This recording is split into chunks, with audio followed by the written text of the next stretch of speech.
नाबालिग लड़की का अपहरण और जबरन धर्म परिवर्तन, पुलिस की लापरवाही से बेखौफ अपराधियों के हौसले बुलंद। 4 महीने बीतने के बाद भी आरोपियों की नहीं हुई गिरफ्तारी, पुलिसिया कार्रवाई सवालों के घेरे में है। सीतामढ़ी में इन दिनों नाबालिग लड़कियों का अपहरण कर जबरन धर्म परिवर्तन कराने के मामलों ने खौफ पैदा कर दिया है, लेकिन पुलिस की सुस्ती ने अपराधियों को खुली छूट दे दी है। ताज़ा मामला परसौनी थाना क्षेत्र के देमा गांव का है, जहां 15 वर्षीय नाबालिग रोशनी खातून को स्कूल जाते वक्त दिन दहाड़े अगवा कर लिया गया और उसका जबरन धर्म परिवर्तन करा दिया गया।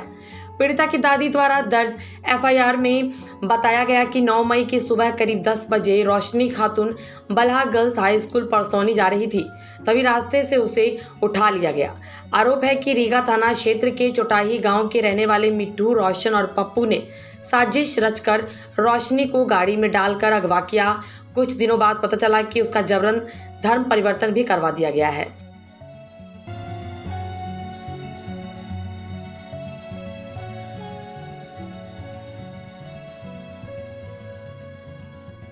लड़की को अपहरण करके ले गया 4 महीना पहले लड़का। लगभग 3-4 दिन बाद एफआईआर हुआ। एफआईआर होने के बाद जो है लगभग 1.5 महीना बाद लड़की जो है फ़ोन की कहीं से कि मैं फलना जगह पे खड़ी हूँ। लड़का जो है उसको वहाँ छोड़ के भाग गया।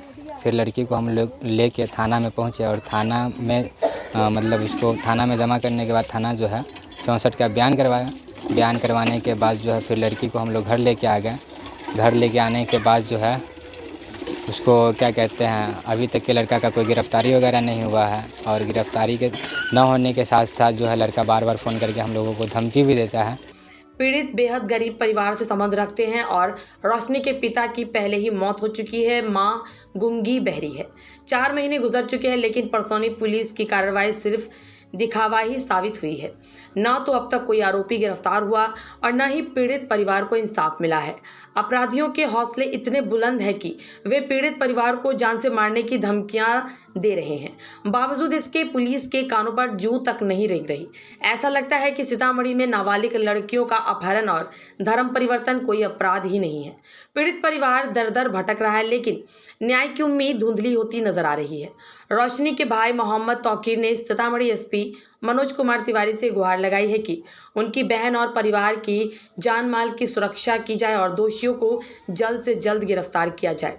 जब इस गंभीर मामले पर परसौनी थाना प्रभारी से सवाल किया गया तो उन्होंने बस इतना कहा कि लड़की को बरामद कर लिया गया है और कोर्ट में उसका बयान दर्ज कराया गया है। आरोपी अभी भी फरार है और छापेमारी जारी है। डीएसपी बेलसंड से संपर्क करने पर उनकी प्रतिक्रिया और भी चौंकाने वाली थी। उन्होंने कहा, हम बाद में देख लेंगे, अभी मेरे पास समय नहीं है। यह बयान पीड़ित परिवार की परेशानी और पुलिस की बेरुखी को साफ दिखाता है। जब सीतामढ़ी के पुलिस कप्तान मनोज कुमार तिवारी से बात की गई तो उन्होंने मामले की गंभीरता को स्वीकारते हुए कहा, आरोपियों को किसी भी सूरत में बख्शा नहीं जाएगा। हर हाल में गिरफ्तारी होगी और पीड़ित परिवार को इंसाफ दिलाने के लिए हर संभव प्रयास किया जाएगा। मिल्क टाइम्स को जारी रखने और मजबूत बनाने के लिए हमारी आर्थिक सहायता कीजिए। ये एक आजाद मीडिया हाउस और कमजोरों की आवाज है। आप हमें देखें, सुने, पढ़ें और हर महीना ज्यादा नहीं, सिर्फ 100 रुपए से मदद करें। डिटेल्स डिस्क्रिप्शन में मौजूद है।